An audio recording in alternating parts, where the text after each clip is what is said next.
Hello and welcome to my channel. So I thought this day we would take a look at my vintage lenses that I have gathered over the years. I would not say these are the best ones out there, but some of them are quite good and respected. And prices are not too bad. Some of them are really cheap and still work excellent. And if you start with this was in the macro video I did. So it's the old Canon lens f4 110 millimeters. It has been my go-to macro lens in recent years, but now I got the EF adapter to my old Nikon 105 millimeters f4, and I'm really looking forward to use this from now on. And as you can see, size difference is really big and huge, but I really like this lens. It still works like almost new. It doesn't have almost any marks of use, and I think and it is the most expensive of my vintage lenses, because this still sells about 200 to 300 euros in eBay, and it's quite respected lens for video, especially like all this time period Nikon lenses. But this is something I look forward to use for macros. And then we have the Pentagon Auto f4 200 millimeters, and this is German made lens, and there are, I think, two older versions of this still circulating, and the difference probably is that, if I remember correctly, this have 7 aperture plates, and before that version before that had 9, and the oldest one, it either had the 9 or 11 plates, and those two older ones are more respected than this. But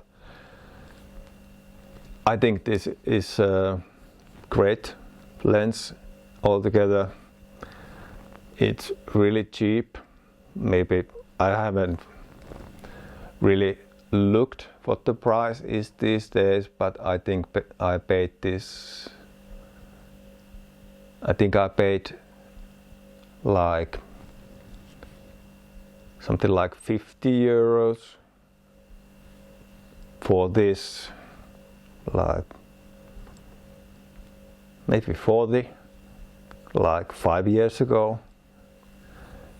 And the condition is like new, no scratches, nothing. And this will last a very long time. And as this is M42 screw mount, I have 2x extender here, Revway, and EF adapter. This extender softens the picture a bit, but it doesn't really matter, at least in video. And you can also you can always add sharpening at the post-production, so that's a good lens. And the longest lens, I have this monstrosity.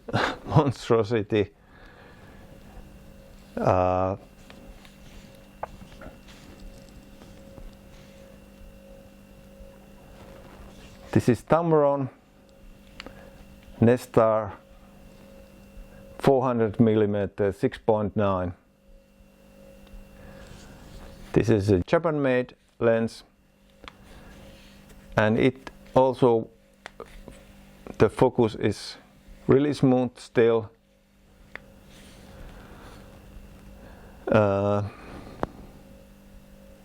I would say this has better image quality than the most of these old long lenses, and it is quite light. I use this sometimes when this isn't enough, and the 2x extender fits this, so I can get like a 800mm lens, though the light gathering does drop a lot because this is 6.9 and 2x extender, and then we have a quite dark picture, so you need a lot of light to use this, at least with the extender. And of course, any of these vintage lenses don't have any stabilization, so have to use the inside the camera. And if you have a camera that doesn't have a IBIS, so then you have to use the tripod all the time. Well, with this, and this should use anyway, because you get really shaky picture, and you can't get rid of all of the shakes. And then we have a classic Helios 44M f2.58, and this works like charm still. And this is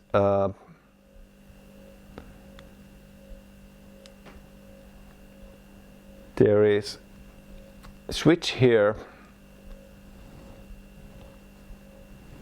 which enables me to use the aperture even though I have an adapter that doesn't push this pin.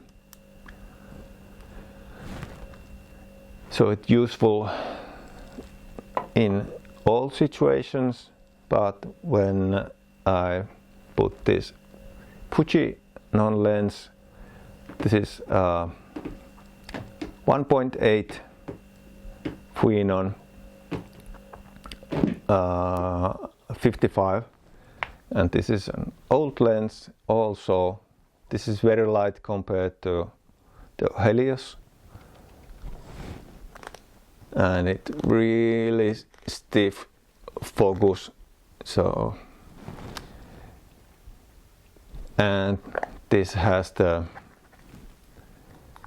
pin here, and as I don't have a adapter that pushes this, I can use it only wide open 1.8.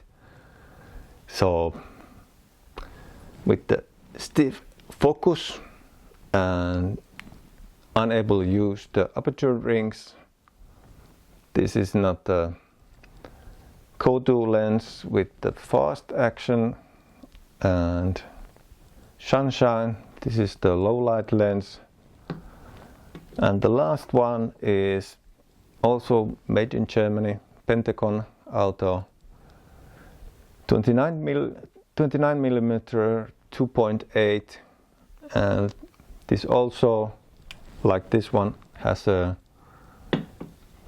good picture quality in my mind, and this is a little stiff also, but it's still workable.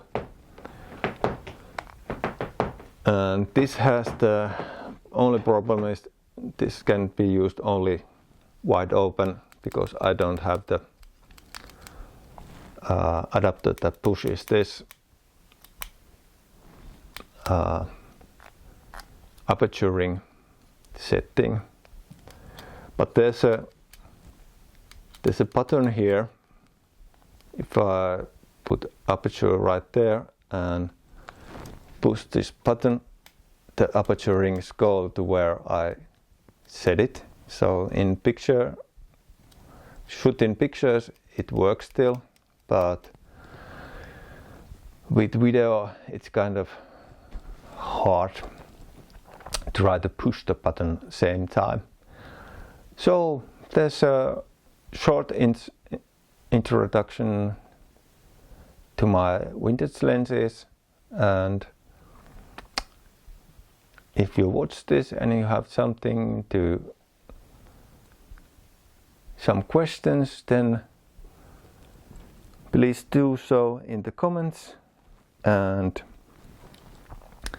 I'll see you in the next one.